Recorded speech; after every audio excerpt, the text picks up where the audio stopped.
السلام علیکم جی، آپ دیکھ رہے ہیں ہمارا یوٹیوب چینل، اور آج عمران ریاض خان کا جو کیس تھا وہ عدالت میں لگا ہوا تھا۔ اسی سلسلے میں ان کے والد صاحب اپنے بیٹے کی بازیابی کے کیس میں عدالت پہنچے، اس کی فوٹیج آپ کے سامنے اسکرین پہ چل رہی ہے۔ دوسری طرف جو ہے ان کو لاپتہ ہوئے 110 دن ہو گئے ہیں، اور کوئی بھی ادارہ اس بات پر ایگری نہیں کرتا کہ وہ ہمارے پاس موجود ہیں۔ اسی سے ریلیٹڈ جو ہے وہ عدالت نے فیصلہ سنایا، اور آئی جی پنجاب صاحب کو یہ کہا گیا کہ 13 دنوں کے اندر جو ہے وہ عمران ریاض خان کو بازیاب کروا دیا جائے، اور اس کے اوپر انہوں نے ویسے ہی پہلے یہ کہہ دیا تھا کہ مجھے کچھ ٹائم چاہیے، جس کے اوپر جو ہے انہوں نے یہ کہا کہ آپ کو جو ہے 13 دن اور دیے جا رہے ہیں، اور 13 دن کے اندر آپ کو عمران ریاض خان جو ہے وہ بازیاب کروا لیا جائے گا۔ دوسری طرف ایک امپورٹنٹ کال جو ہے ان کے والد کو وہاں پر موصول ہوتی ہے، اور ان کے والد کو موصول ہونے والا ایک نامعلوم نمبر ہے، اور اس کے اوپر جب وہ بات کی جاتی ہے تو وہ کہتے ہیں کہ آپ کو عمران ریاض خان 10 دن تک گھر آ جائے گا۔ اس کے پیچھے کی حقیقت کیا ہے، اور وہ کس کی کال تھی، اور کال کرنے والا کون تھا، کون عمران ریاض خان کے پیچھے پڑا ہوا ہے، اور کون چاہتا ہے کہ عمران ریاض خان کو ابھی تک باہر نہ نکالا جا سکے، یہ تمام سوالات جو ہیں وہ ہمارے ذہن میں گردش کرتے ہیں۔ لیکن دوسری طرف جو اہم پیش رفت یہ ہوتی ہے کہ اس کے اوپر جو ہے ایکشن لیا گیا ہے، اور انشاءاللہ العزیز اب جلد ہم دیکھیں گے کہ عمران ریاض خان ہمارے ساتھ موجود ہوں گے۔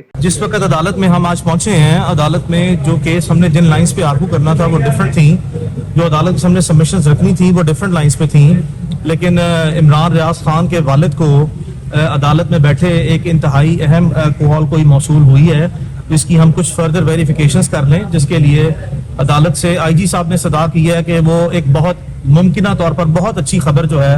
وہ اب ریئل انفارمیشن جس سے ہم کہتے ہیں کہ ان کو بھی واضح اطلاعات اور واضح جو ہے وہ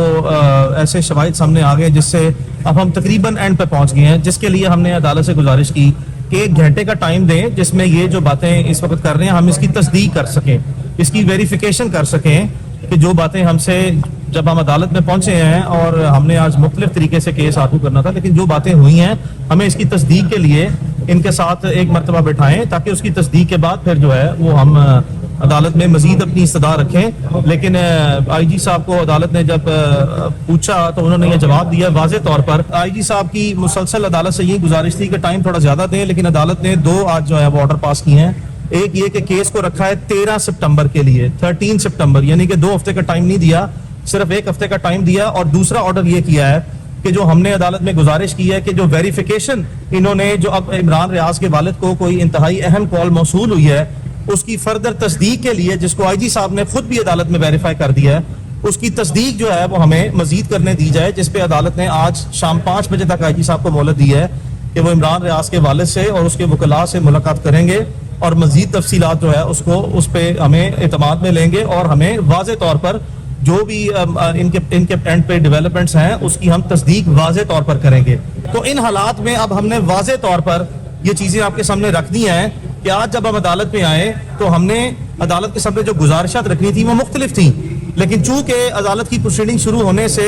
چند منٹ پہلے ہی عمران ریاض کے والد کو عدالت میں بیٹھے ہی کوئی کال آئی، جس کو وہ باہر سننے گئے، اور اس کے بعد پھر میری اور ان کی شارٹ گفتگو ہوئی، جس کے بعد جو ہے وہ ہم نے عدالت کے سامنے ایز اٹ از مناسب سمجھا ابھی بھی جو ہے وہ ہم کسی بھی قسم کی کنفرنٹیشن سے یا کسی بھی قسم کی جو ہے وہ مزید بدمزگی سے، وہ لڑائی جھگڑے سے اجتناب کریں، اور معاملہ فہمی سے ہی اس معاملے کو جتنی احسن طریقے سے اتنی بٹرنس کے بعد، اتنی بٹرنس اور اتنی تکلیفوں کے بعد بھی جو ہے وہ اپنے کردار کو بڑا رکھتے ہوئے اچھے طریقے سے حل کر لیں۔